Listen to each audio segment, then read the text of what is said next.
She touches your wrist like a question not of affection, but of control. Her smile is not warmth. It's an audition. And you, the man who once begged for softness, now sit across from her like winter itself, silent, still and utterly untouched. You say nothing, and her voice falters. You blink slowly, and she remembers every man she despised. You do not explain, and she starts to explain herself. She calls it distance. You call it clarity. She calls it cold. You call it survival. And somewhere beneath her ribcage, a panic begins to whisper because the man who doesn't react cannot be swayed. The man who doesn't chase cannot be captured. The man who doesn't shout cannot be humiliated. She stirs in her chair. Her laughter stabs too high. She asks why you're quiet, but what she really means is, why can't I move you? And that's the fracture. That's when the mirror cracks. Because the moment she feels powerless in your silence, she begins to feel obsessed. If this whisper already knows, you let it echo. Like the video. Leave your shadow in the comments. Subscribe and stay near the silence. Power lies not in what you say, but in what you refuse to say. Silence turns her curiosity into self-destruction. She says your name with a softness that's rehearsed, dipped in honey, calibrated for reward, and you do not answer. Not out of disdain, nor indifference, but because her voice no longer earns your reaction. You've seen the machinery behind her gestures, the economic coldness behind her warmth. You know that each glance is a transaction, and every sweet word has a receipt. She wants your attention not to feel close to you, but to feel powerful near you. And so you remain still, like the hunter who knows that moving first is always the mistake. Once, you barked back. Once, you shouted to prove you were right, flared your chest to feel seen, argued to feel real. That was when you were still a dog. Now, your silence is the leash she can't find, and it drives her mad. You do not react because nothing in her voice is new. You do not bite because you no longer need to eat from her hand. You do not chase because you already understand the ending, and that is what makes her ache. She tries harder, her eyes flicker, she speaks louder, she changes her tone, her posture, her pitch. She accuses you of being distant, manipulative, cruel. But each insult is a confession. Why don't you react? She wants your bark so she can define you. She wants your outrage so she can feel righteous. She wants your voice so she doesn't have to hear her own. But you don't give it to her. And so she starts to spiral. You watch it quietly, how the mask slips, how her shoulders tighten, how the smile twitches with confusion. She is not used to being denied attention, especially not from the man she once controlled with a pout, a pause, a punishment. But now she is faced with the most terrifying thing, a man she cannot provoke. You've stopped reacting, and that, for her, is a kind of cruelty far worse than anger. Because you are not just silent, you are clean. Clean of expectation, clean of desperation, clean of the need to be liked. She knows, instinctively, that she has no leverage over that kind of man. Her entire game was built around reaction, the tears, the praise, the withdrawal, the promise. It always worked before, but you no longer respond. And now she is trapped in a performance with no audience.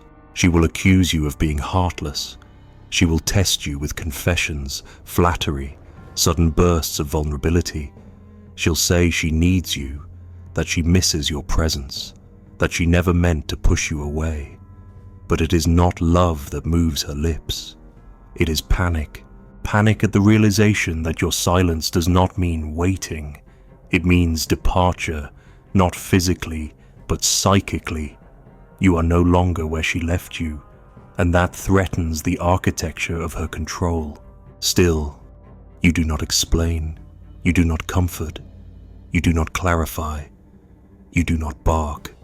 And in that space, something eerie happens. She begins to talk to herself, out loud. She fills the silence with rationalizations. She reinterprets the past. She makes excuses for things you never mentioned. She apologizes for events you never condemned. You have become a mirror she can't silence, and the reflection terrifies her.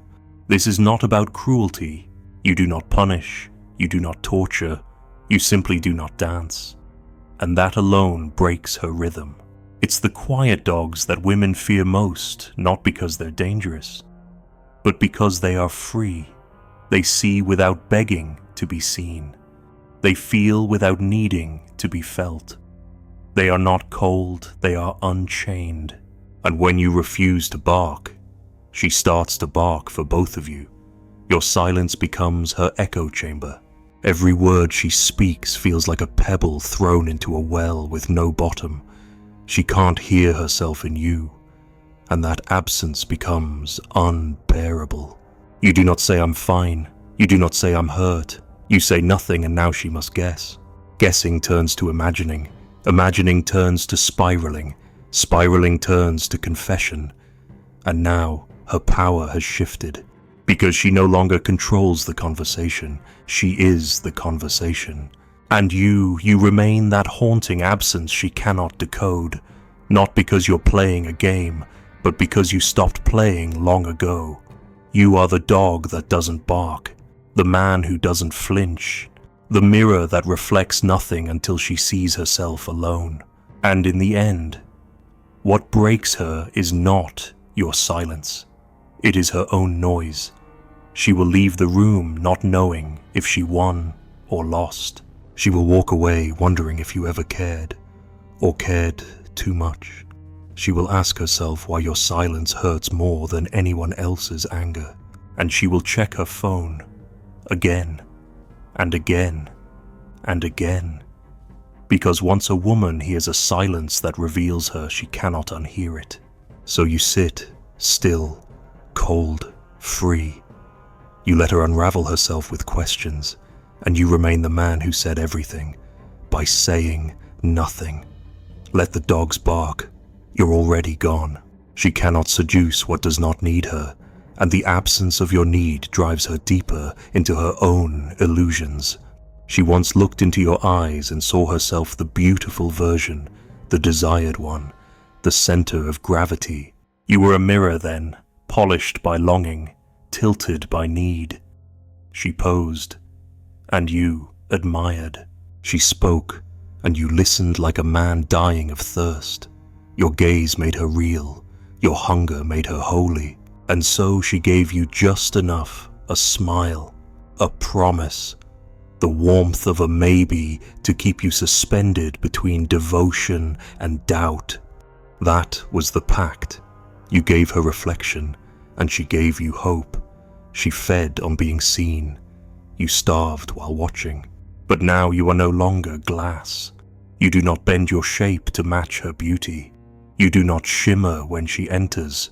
You do not crack when she withholds. You are matte, opaque, undecorated. Her image falls into you like a coin into black velvet, and nothing bounces back. She waits for the echo of praise, but all she finds is quiet. She wants her power confirmed. Instead, she meets absence. She meets a man who is no longer performing the part she cast for him. This, for her, is unthinkable, because she's built her value on her ability to provoke. Her walk, her laugh, the tilt of her head, all were sculpted not from self-love, but from audience addiction. She was not raised to love herself. She was raised to attract. And if a man does not reflect her shine, what is she shining for if he does not need her softness, her validation, her approval? Then where, exactly, is her power? You watch this slow disintegration from behind your stillness. She fidgets. She tries to be charming. She touches your arm. She reminds you of memories, tries to summon ghosts of past desire. But nothing happens. Not because you hate her, not because you are bitter, but because you have grown past the spell of her illusion, and now, to her, you are not a man. You are the absence of the script. And without a script, she doesn't know how to exist. She tells you about another man. She says he adores her, begs for her time, writes her messages in the dark. You nod barely, you smile faintly, you offer no competition because you are not in the arena. She is throwing bait at a man who doesn't eat. It isn't rejection, it's disinterest, and that, paradoxically, is what enslaves her the most. Because now she feels invisible, not in the way women fear as they age, not in the way that fades with beauty. No, this is a deeper, existential invisibility, the kind that comes from being in the presence of a man whose identity is not shaped by how much she offers. You do not react like the others. You do not shift your value depending on her warmth or cold. You are whole without her, and that is the wound she cannot heal. She starts to speak in riddles. She asks questions that disguise longing as philosophy. She pokes at your emotions, your past, your values, anything to trigger a flare of connection, but nothing bites. Because you are no longer her mirror. You are not even her opposite. You are the blank space where her reflection used to dance, and she begins to sense that something inside her is withering, not because you wounded it, but because you stopped watering it. You no longer exist as her project. You are not a man to be saved, reshaped, seduced. You are not wounded in a way she can heal. You have exited the ecosystem of need, and now her emotional tools lie rusting on the floor. Seduction becomes irrelevant. Validation has no target. She cannot guilt you, flatter you, shame you, or arouse you because you no longer crave her approval. And when a woman cannot make herself necessary, she begins to feel disposable. This is the true cruelty of your silence, not that it hurts her, but that it renders her powerless to matter. She cannot anchor herself to a man who does not lean. She cannot control a man who does not reach. She cannot orbit a man who is his own sun. So she trembles not outwardly, not obviously, but in those small betrayals of certainty, the over-explaining, the quickened speech, the wandering eyes, the sudden laughter that ends too fast. Her hands move more, her words try harder, but her soul stares into you, begging for proof that she still exists in your world, and she finds none, because you are not withholding love. You are simply full, and that fullness is what breaks her. Not because she cannot have you, but because she realizes she was never needed. You offer no reflection, no echo, no craving. And she, the woman who once danced in her own beauty, begins to doubt if it was ever real at all. Not because you denied her, but because you no longer believed in the stage, and without an audience, the performer dies. So she sits across from you, smiling faintly, laughing gently, sipping her wine, pretending she has somewhere better to be. But you see it in the twitch of her fingers, in the way her eyes hold a fraction too long. She is not looking at you. She is looking for herself, and she is not there, because the mirror does not reflect anymore, and the man across from her does not need to see her to be real. She stands, she straightens her coat, she says she'll call you, but her voice trembles because she knows. You won't wait, you won't beg, you won't bark. You'll just vanish like a mirror wiped clean, and that silence will haunt her longer than any love ever did. She can manipulate any man except the one who doesn't seek approval, doesn't compete, and doesn't explain. She is used to building cages out of affection, not sharp or obvious. No, they are made of compliments, confessions, vulnerability. She wraps them around a man like silk, so softly he calls it love. She learns his fears and echoes them back with empathy. She pretends to need saving just enough to make him feel like a man. Then, when he tries to leave, she reminds him how much he means to her, not by begging, but by collapsing. He stays, not out of love, but out of guilt, out of confusion, out of the need to remain a good man. That is how she wins. But you did not enter through that door. You did not mistake sympathy for intimacy. You never asked for her validation, and because of that, the trap did not spring. Her charms fell like feathers onto stone. Her rehearsed tears dissolved into silence. You did not lean forward. You did not apologize. You did not reach. You only watched. And that made her panic, because she cannot punish what does not care. She cannot shame what does not need forgiveness. She cannot manipulate what does not seek approval. Her methods, refined through years of subtle conquest, break uselessly against your indifference. And worse, you do not fight her control. You do not rebel. You simply walk through it like smoke. There is nothing for her to grip. At first, she mistakes it for arrogance. She calls you detached, self-centered, emotionally unavailable. She says you don't know how to connect. She accuses you of being cold. But her voice is not wounded, it's frightened, because she realizes she has no tools for you. Her drama does not spark your passion. Her silence does not breed your confusion. Her affection does not command your gratitude. You are not responding to the script. You are not playing the game. And so she begins to construct a new strategy, the ultimate tool of control pity. She tells you about her pain, not because she trusts you, but because she hopes it will make you feel responsible. She weaves tragedy into her past and lets it spill between wine glasses. She waits for the tightening of your jaw, the leaning in of your empathy.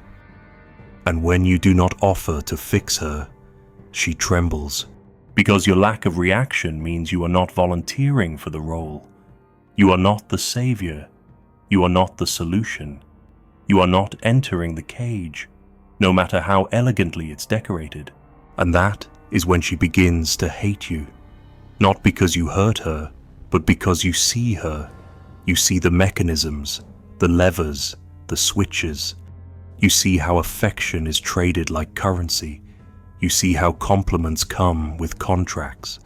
You see how praise is bait, and you step back, quietly, unapologetically. She throws everything, then sweetness, seduction, sorrow. She tells you she feels safe with you, then reminds you she doesn't need you. She confesses her loneliness, then disappears for days. She praises your calm, then mocks your stillness. You do not react, because she is still in the cage, and you are already outside.